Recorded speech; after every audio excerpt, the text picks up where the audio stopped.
নমস্কার। আজ বানাবো মাখন ঘি ছাড়াই চিকেন স্টু।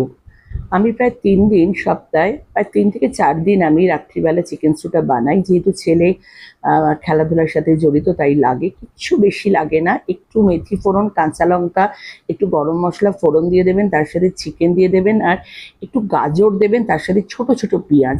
আমি পেঁপেটা দিই না, কারণ পেঁপে আমরা অনেক সময় ডালেই বেশি খাই। গাজর আর পেঁয়াজটা দিলে টেস্টটাও ভীষণ ভালো হয়।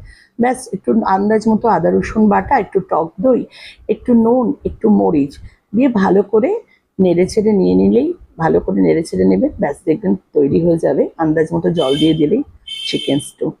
চিকেন স্টু শরীরের পক্ষে খুবই ভালো এবং স্বাস্থ্যসম্মত। আমার চিকেন স্টু করতে বেশি সময়ও লাগে না, আমি রাত্রে খাবার আগে চটপট বানিয়ে নিই, ব্যাস হয়ে গেল চিকেন স্টু। আপনারাও খাবেন, ব্রাউন ব্রেড দিয়েও আপনারা খেতে পারেন। আমি সাধারণত বেশিরভাগ সময় শুধুই খাই।